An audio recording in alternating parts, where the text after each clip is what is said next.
Welcome to the Okavango Delta in Botswana. We're now in the dry season, so we haven't got the full amount of life that you do get here.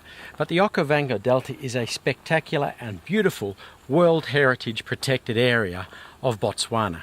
It's World Heritage protected for a number of reasons, one of which is most deltas are the mouth of rivers flowing into the sea, but the Okavango River doesn't flow into the sea. It goes into the middle of Botswana. It disperses through 18,000 square kilometres of this delta and vanishes.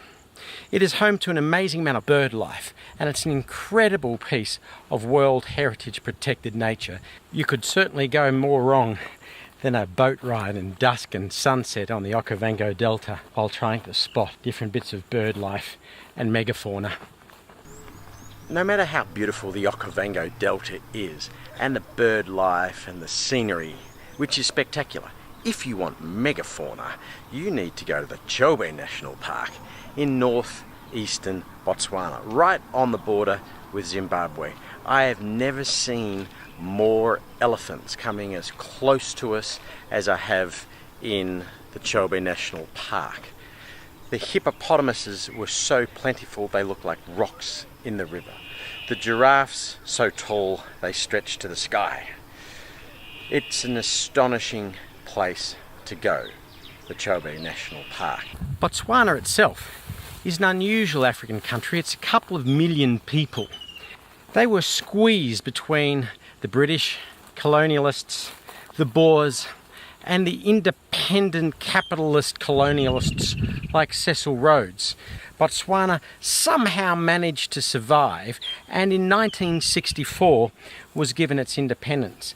But in 1964, Botswana was one of the poorest countries in the world, with less than $200 per person per year annual GDP. But in 1965, they found diamonds. Now, if they had discovered diamonds in 1963, I wonder if they would have got independence in 1964.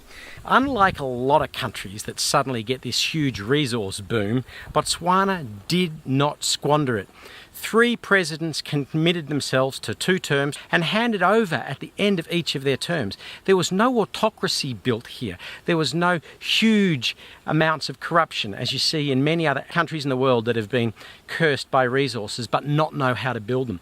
What they have done is lifted annual per person GDP from about $200 a year to about 12 or 13,000, making it one of the wealthiest countries in this region.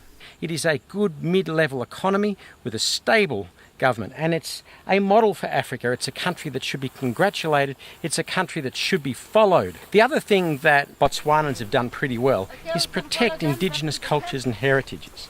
There are a number of tribes that make up of the people of Botswana. One of the more important, although not one of the most numerous, is the San people. And the San people are one of the oldest continuing living cultures in the world. Not as old as Indigenous Australia, but getting up there. The San people are sometimes called the Bushmen, although that is considered in many circumstances or many circles a derogatory term now. They have the clicking language that's well known if you're a fan of the Wilbur Smith books. And a morning walking out with the San people in their territory, in their land, is a real pleasure. So Botswana seems to have got it right. It's an island of political stability. They seem to be managing their resource endowment well. They seem to be looking after their natural environment, and they seem to be looking after their natural customs, peoples and traditions. So Botswana, it's a country well worth visiting.